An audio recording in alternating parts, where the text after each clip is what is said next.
किंतु राधा, मेरा यहाँ आने का उद्देश्य ही तुम्हें साथ ले जाना था। और कृष्ण ने तुम्हें नहीं बुलाया तो क्या हुआ? मैं उनकी होने वाली अर्धांगिनी हूँ, उनका आधा अंग।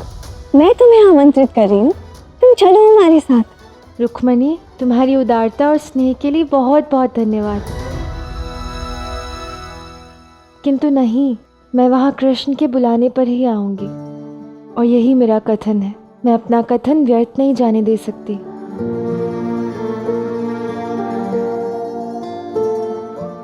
किंतु राधा, मुझे तो लगा था कि तुम वहां आओगी और कृष्ण से संबंधित जो भी अधूरी बातें हैं वो सब मुझे विस्तार से समझाओगी।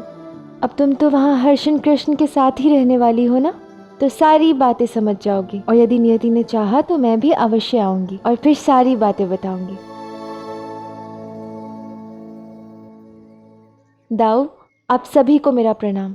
अभी मेरी पूजा का समय हो गया है, मुझे जाना होगा। तुमसे मिलकर बहुत बहुत अच्छा लगा रुक्मिणी। ध्यान से जाना और आनंद से विवाह करना।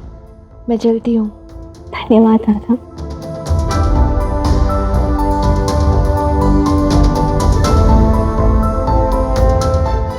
सभी प्रस्थान के लिए सज्ज हो जाइए। यही अवसर है कुटिला। इस समय रुक्मिणी अकेली खड़ी है, न राधा उसके पास है और ना ही वो बुद्धिहीन बलराम। जाओ। राजकुमारी,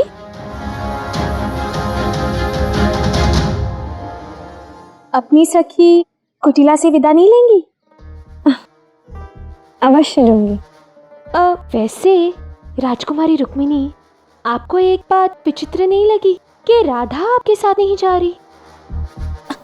मेरे कहने का तात्पर्य ये है कि आप कृष्ण की भावी पत्नी हैं। निमंत्रण कृष्ण दे या आप, एक ही बात हुई ना। तो राधा विवाह में जाने से क्यों बचना चाहती है? क्यों? क्योंकि राधा आपसे ईर्ष्या करती है। तो वो आपका और कृष्ण का विवाह होते कैसे देख सकती है? तनिक सोचिए राजकुमारी रुक्मिणी, राधा यमुना में क्यों नहीं डूबी? क्यों कृष्ण की बांसुरी की धुन सर्वप्रथम राधा के लिए बजती थी? राधा कृष्ण के बारे में इतना सब कुछ कैसे जानती है? और यहाँ सारे राधा और कृष्ण के बारे में इतनी सारी बातें क्यों करते हैं?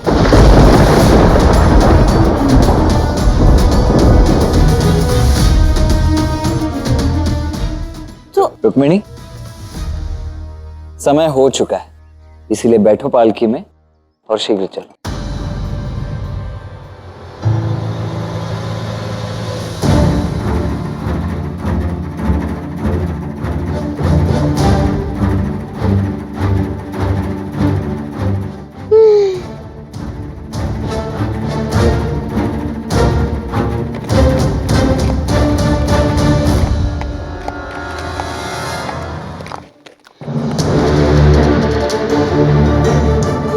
पूरी बात हुई? नहीं, किंतु संदेह के लिए एक बीज ही पर्याप्त है जो मैंने बो दिया है।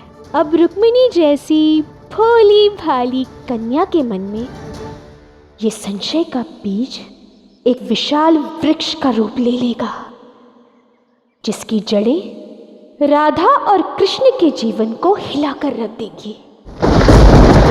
अब केवल इस वृक्ष के फलों की प्रतीक्षा है। अयन।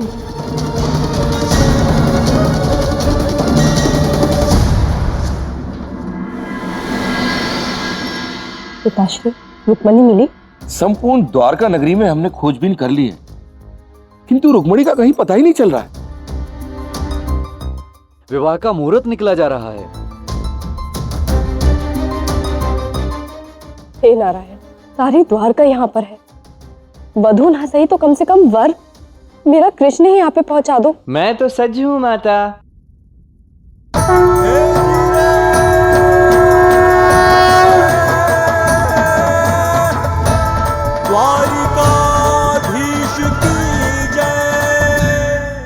कृष्ण, तुमने कहा था रुक्मिणी यहाँ पे समय पे पहुंच जाएगी, किंतु वो तो अभी तक आई ही नहीं, अभी तो उसको सच भी होना है और विवाह का मुहूर्त निकला जा रहा है। मैंने आपसे कहा था आप निश्चिंत रहिए, रुक्मिणी समय से पूर्व ही आ जाएगी। वो तो सज्ज भी हो चुकी है।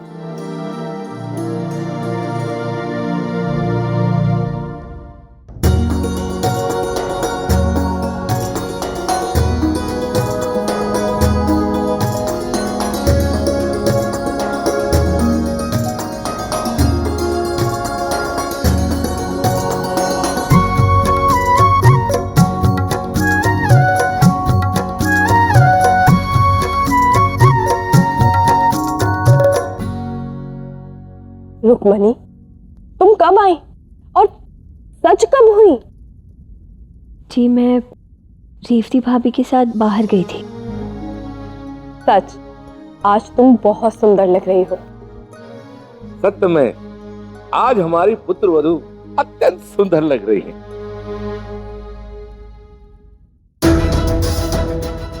तनिक सोचिए राजकुमारी रुक्मिणी, क्यों कृष्ण की बांसुरी की धुन सर्वप्रथम राधा के लिए बजती थी?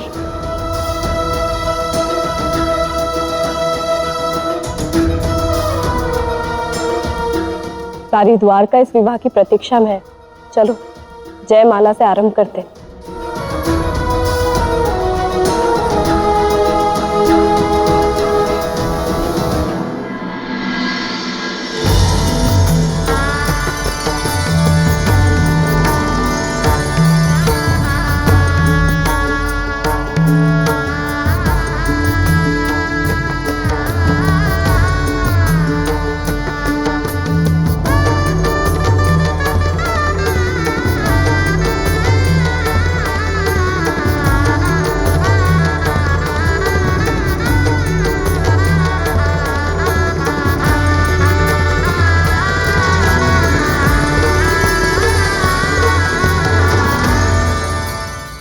कृष्ण, आपने नहीं कहा कि मैं अच्छी लग रही हूँ?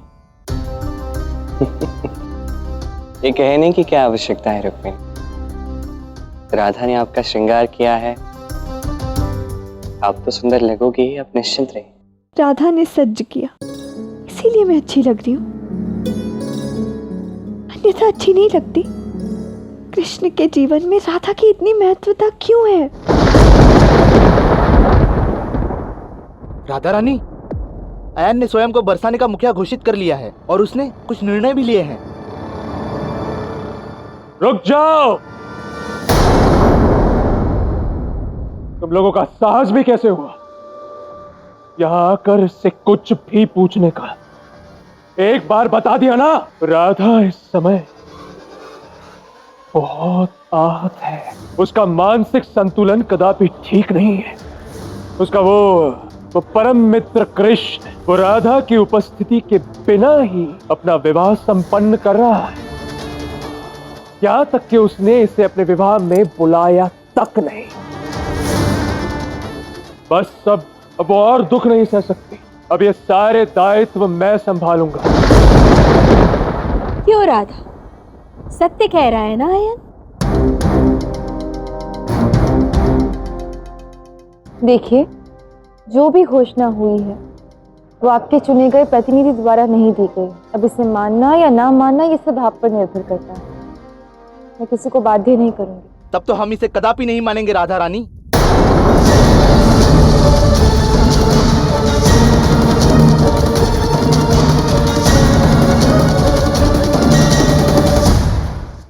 ये तुमने अच्छा नहीं किया राधा।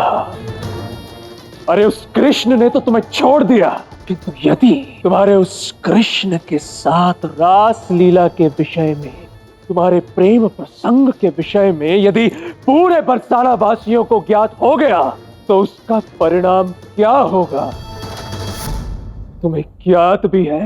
अयन, कुटिला जी, ये दायित्व मुझे स्वयं कृष्ण ने दिया है। अब भले ही उसका दिया गया उपहार हो या दायित्व, मैं उसे कभी नहीं त्यागूंगी। मैं कृष्ण की प्रसन्नता के लिए कुछ भी कर सकती हूँ, कुछ भी सह सकती हूँ। अब भले ही कृष्ण मुझे छोड़कर रुक्मिणी से विवाह ही क्यों ना कर रहा हो, मेरी तो यही इच्छा है कि रुक्मिणी ही वो कन्या बने जो कृष्ण के योग्य हो। मैं तो केवल और केवल कृष्ण का सुख ही तो चाहती हूँ।